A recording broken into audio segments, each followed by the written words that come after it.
Благодарам за присуството на денешната пресконференција на ВМРО ДПМН. Експертот за СЕО Социјалдемократскиот сојуз господинот Јани Макрадули, освен по својата невтемелна ароганција, ќе остане запаметен и по низ афери, неправилности и матни сделки. Денеска ќе подсетиме кој е господинот Јани Макрадули и кои афери и скандали ги имаше низ медиумите во минатото. Афери на кои што не одговорил, а го повикуваме еве сега да одговори.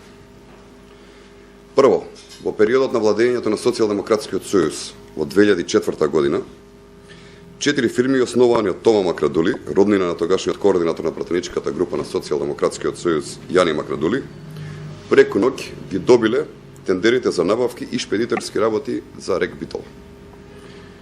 Ова е милионски бизнис кој што завршува во рацете на семејството Макрадули.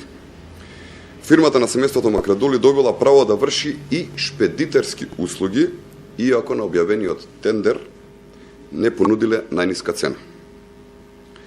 А фирмата Макро Дойл ги врши главните испораки на резервни делови и потрошени материјали во РЕК Битола, односно во тогашното СМ.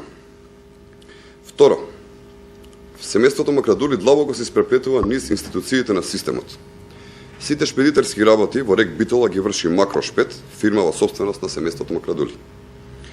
Во 2004 година на граничниот премин Меджитлија во близината на Битола, шеф е Петрули Крстевски, кој е прв братучет на Јани Макрадули, а шеф на смена е Михајло Макрадули, исто така негов братучет. Управител на шпедицијата Макро е Зоран Крстевски, зет на Васко Макрадули, кој пак е татко на споменатиот Тома Макрадули. Ова е доказ, класичен, за партиско фаворизирање на семејството на господинот Макрадули. Со непотизам фирмите на ова семејство се позиционирани и договараат милионски бизнис делки. И трето, во 1997 година, како советник во општина Центар, Јани Макрадули учествува во измените на деталниот урбанистички план на централното градско подрачје и креирањето директно на аферата Мал Ринг, чиј идеен творец е тогашниот градоначалник на СДСМ во општина Центар, господинот Мирослав Грчев.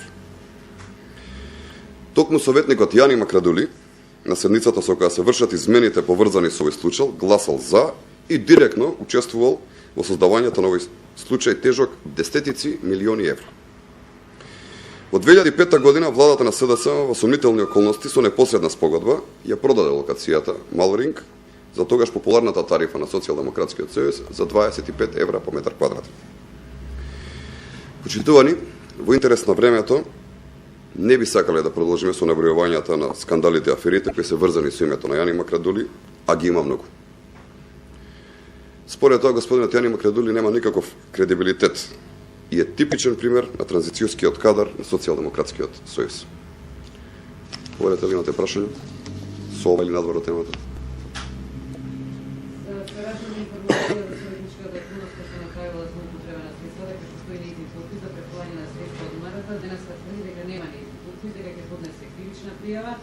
И дека на овој начин ВМРО ДПМН ги избегнувала одговорите што ти упорно ги поставувале за непотизмот што го правила за тие. По изминативе 2 дена имавте можност да видите факти и докази кои што ги презентираше ВМРО ДПМН поврзани со овој скандал. Исто така ги повикавме сите надлежни институции во Република Македонија да се позанимаваат со овој скандал и доколку постои, нели, криминални дејанија да реагираат по истите за кои што ние сме убедени дека постојат. Околу сето она што ние имавме можност да ви го презентираме се работи за цврсти факти и докази и на вас и на македонската јавност им ги презентиравме, а околу најавите за кривично гонење од страна на Социјалдемократскиот сојуз не е ни прва ни последна кривична пријава која што ја имаат платено на адреса на ВМРО ДПМН и на мене лично. Меѓутоа, тоа е веќе еден докажан систем кај нив кога се најдени во тесно и кога немаат факти и докази за аргументирање. Повелете дали имате други прашања? Говорите ви благодарам.